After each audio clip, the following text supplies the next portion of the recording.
After 1 year of ownership of our van, we did a lot of modifications and upgrades, but we're gonna share with you our favorite top 10 upgrades and the cost. So let's start.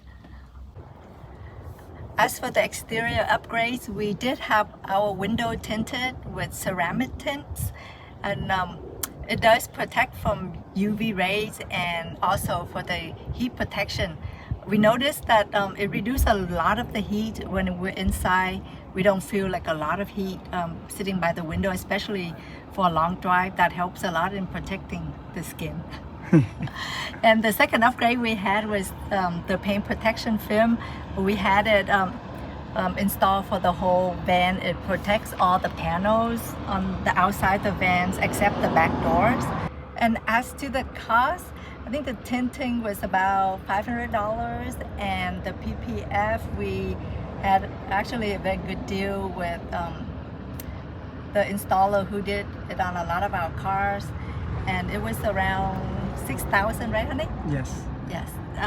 But I know that it could cost a lot more if we had it done at another place. Another upgrade for the exteriors was the suspension package from Van Compass 4.3, and that package comes with the front sumo springs and the front and back adjustable shocks, and see, it could adjust to 1, 2, and 3. For off-road, we can switch it to 1, but right now we're driving freeway driving, so we put it at 2.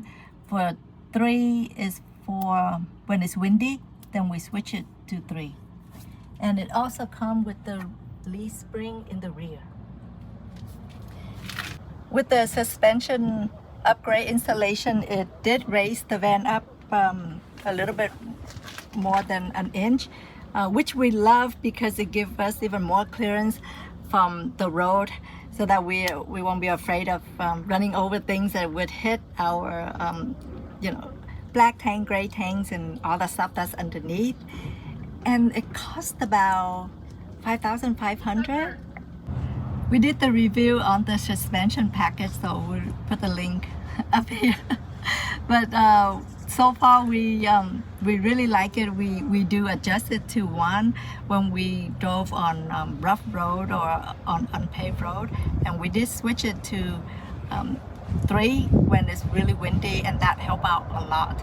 And we will do another review, an update review after we use it for about 8 months now. We also have a few upgrades for the interior.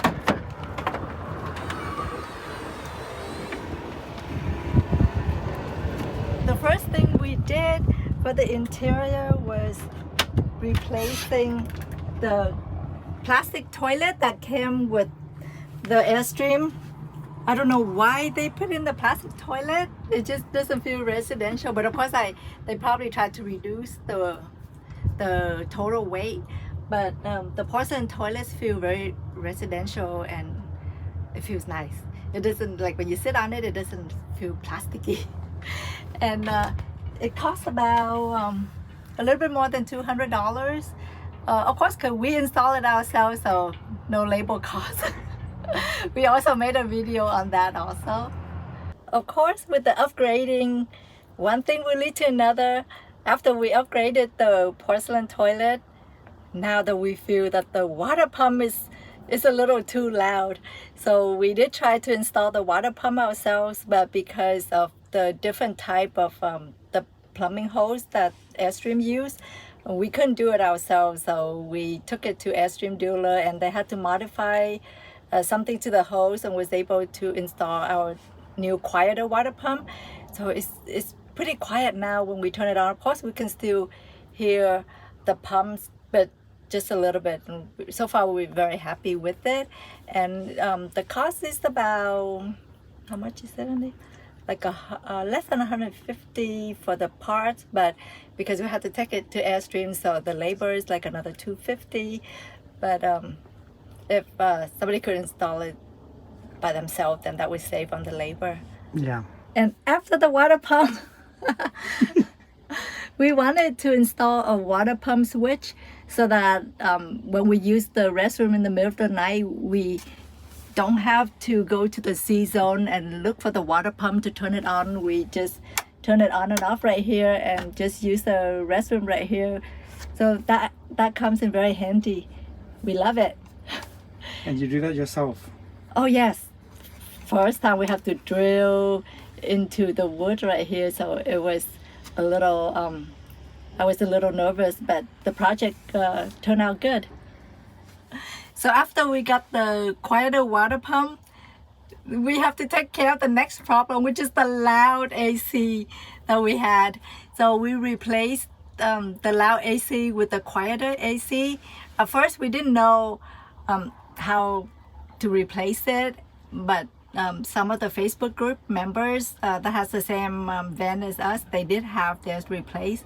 So we placed the order for the new quieter AC and have Airstream dealer install that. And the cost is about $3,000. It depends on where you have it installed. It could be cheaper because the unit itself is only around 1,700, 1,800, and the rest of the cost is the installation from Airstream.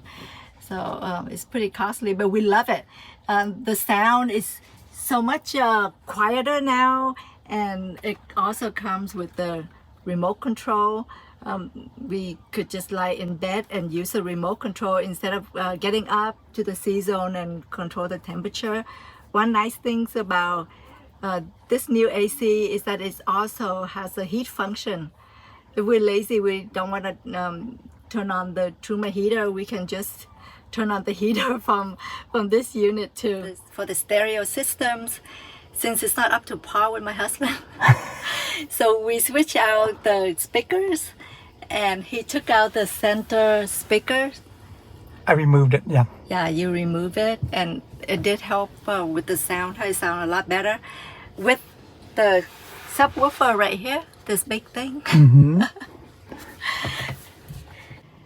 Another upgrade that we did for the front here was the installation of this storage box. It used to be just an open area right here for storage, but it's very clutter looking. So we bought these two boxes with the lid here to install. Then now they look nice and clean. And the price is about $350. Yes. For those two boxes. Plus free installation by you. Plus free installation. Since the Mercedes chassis didn't come with the electronic rearview mirror, it only came with the regular rearview mirror, and it is very hard to use it because we have to look through the small windows back there. And so what we did was we finally was able to install the electronic rearview mirror.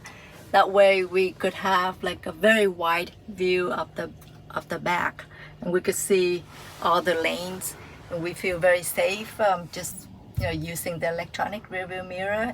And it is so cheap too. It's about $200. Plus installation. Free installation because we did it ourselves, and we were able to run all the wires to the back and mount the rearview mirror in the back of the van, and run all the wires up here. So we did made a video for that too. So you check it out in our channel.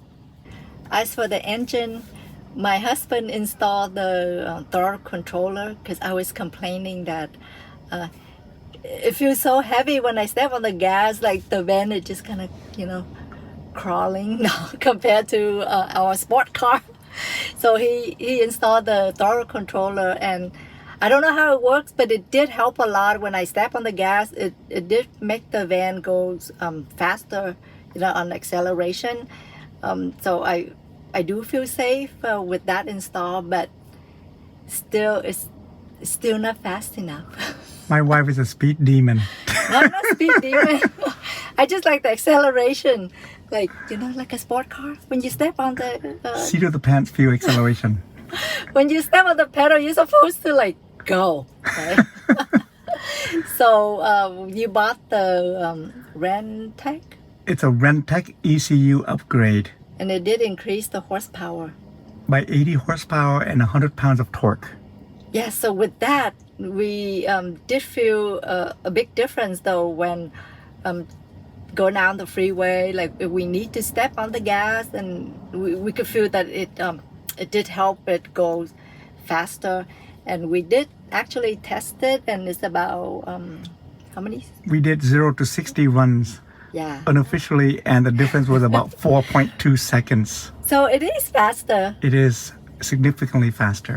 So I'm actually happy with the engine now. And it cost about, how much is it, honey? $1,500. For the RAM tag, Yes. ECU, and the throttle controller? About $300. Okay. It's worth it though. So, honey, after all this, any other upgrades in the near future? There's always new projects Oh, in no. line. Well, I'm thinking maybe we could replace this metal piece right here with the mirror, because I saw on the Facebook group there's one member who did replace this one with the mirror. She had it custom cut, it's very thin mirror, and just slide it in here, and I would assume that it will make the space look even bigger. And maybe I could even do my makeup here. I can see when I change, I can see what I look like, since we don't have a big mirror here like we have at home. And maybe a bigger inverter, so that we don't have to turn on the generator when we're not plugged in. That way we could use a microwave, or we could use our Nespresso machine that takes 1,600 watts. And our inverter is only 1,000 watts. 1,000 watt. So when we camp at a state campground, some of them won't let us use the generator until 10 a.m. And that would help a lot if we could have a bigger inverter. We just turn the inverter on, take out the coffee machine, and just make coffee. I'm still doing my research on that, honey. Wish me luck. Good luck, honey. Get on it.